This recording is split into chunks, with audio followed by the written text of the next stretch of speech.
Hello tankers! Today we're going to talk about a novelty in our game, the Soviet K-91. This tank is unique because it's one of the few Soviet tanks that implement the drum reloading mechanic. In this video we're going to discuss all the pros and cons of this vehicle, and we're also going to talk about the playstyle you should use, so get comfortable and we'll get started.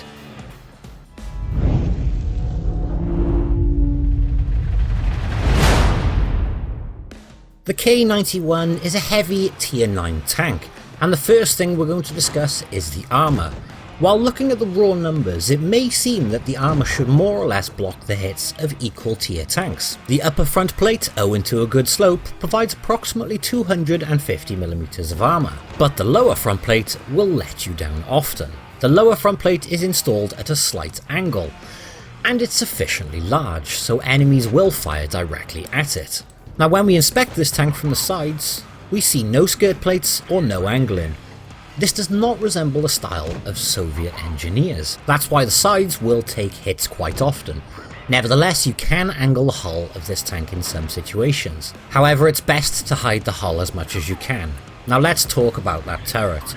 Straight away, we should note the turret's frontal armour is much more heavily armoured than the hull. The only weak spots are the small hatches on top. But if you play smart and take the terrain into account, enemies will hear just one phrase: damage blocked.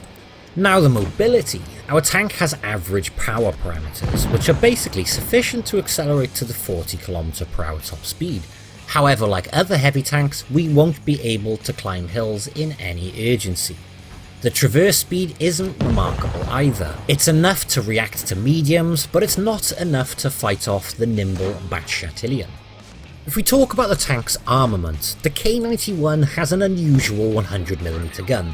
With an average damage per shot of 310, we exchange the damage for the 3-shell drum.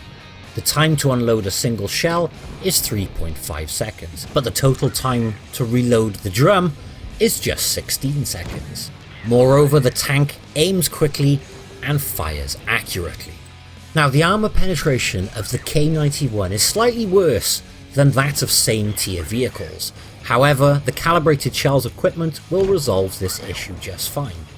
It turns out, if we compare our tank with the French drum AMX 5120, we'll note that we inflict much less damage with the drum, and it takes more time to unload it, but we have significantly more armour, so we can play the strong turret confidently. And the reload of the drum is quicker, so the time when we're helpless is reduced. Furthermore, the tank has good gun depression angles of -7 degrees, thus the tank can use the terrain on most maps to its advantages. The role of the K-91 in battle is something between a push-through tank and a support tank. The tank can reach favourable positions first and take hits due to its Soviet character. Since this tank has a drum and is dependent on its reload time, it's best used jointly with a fast or tough tank. Both a medium tank with a fast reload time or a heavy tank with a high single shot damage will be your perfect platoon partner. Your primary mission is to utilise that drum effectively. An example of good teamwork would be to unload your full drum at an enemy and then 1 or 2 shells fired at the same enemy from your platoon buddy. It's also worth noting that the K-91 is an enriched vehicle. This means that the profitability corresponds with the profitability of a researchable tier 9 tank with activated enrichment. Of course, you cannot totally forget about premium tier 8 vehicles, but you will receive a pleasing income if you activate a premium account and score hits on the enemy.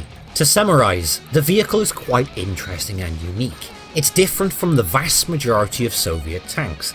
If you prefer drum vehicles and the French ones aren't armoured enough for you, the K-91 will suit you perfectly. By all means, subscribe to the channel if you haven't done so already, and check out our vehicle reviews. We'll see you on the battlefield. Good luck, tankers.